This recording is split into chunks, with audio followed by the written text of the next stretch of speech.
3.5 বছর দেশ শাসন করেছেন, বাংলাদেশ 35 বছর এগিয়ে গিয়েছিল, ঠিক কিনা? আমরা এই জাতিকে জনগণের মতো 5 বছরে 25 বছর এগিয়ে নিয়ে যাব। 1980 সালে নাটোর উত্তরা গণভবনে সারা বাংলাদেশের যুব সমাজের নেতাদের উনি আহ্বান করে, আমিও সেখানে ছিলাম। উনি বললেন, আপনাদের জীবন থেকে 5টি বছর সততার সাথে এই রাষ্ট্রের জন্য উৎসর্গ করেন, রাষ্ট্র 25 বছর আগিয়ে যাবে। আপনি প্রত্যক্ষভাবে যদি আপনার উপকার না হয়, পরোক্ষভাবে সারা জাতি উপকৃত হবে, আপনার পরিবার উপকৃত হবে, আপনিও উপকৃত হবে। তাই সততার সাথে, নিষ্ঠার সাথে একটি জাতিকে যদি 5 বছর নেতৃত্ব দেওয়া যায়, তাই সে দেশ 25 বছর আগিয়ে যায়। জনগণ 3.5 বছর দেশ শাসন করেছেন, বাংলাদেশ 35 বছর এগিয়ে গিয়েছিল, ঠিক কিনা? তাই আজকে ওনার সেই অর্থনীতির উপর বাংলাদেশ আজকে দাঁড়িয়ে আছে। তারেক রহমান বাংলাদেশে আসলেন, এসে কি বললেন? I have a plan.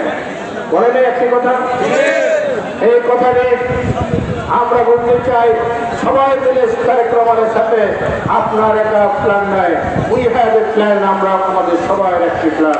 আমরা এই জাতিকে জনগণের মতো 5 বছরে 25 বছর এগিয়ে নিয়ে যাব, ঠিক কিনা?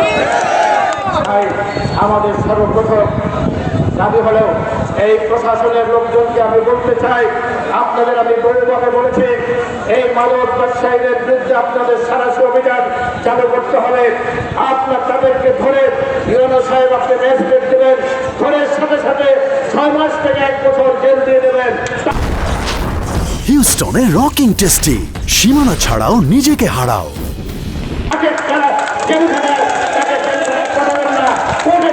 না 10-15 দিনের মধ্যে বেরিয়ে আসবে। ম্যাজিস্ট্রেট পাওয়ার আছে, যেমনি ভাবে আপনার ভোক্তা অধিকাররা জেল দেন, আপনাদের ম্যাজিস্ট্রেট পাওয়ার আছে। আপনার ধরার সাথে সাথে তাদেরকে 6 মাস থেকে 1 বছর, 1.5 বছর, 2 বছর জেল দিয়ে দেন, তাহলে নির্মূল হয়ে যাবে।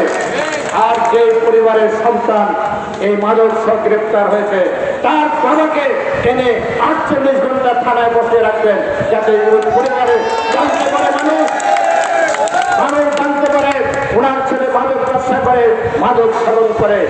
অতএব সমাজ থেকে উচ্ছেদ হবে, নাহলে উচ্ছেদ হবে না। সামাজিকভাবে আমাদের এই প্রতিরোধ করে তুলতে হবে।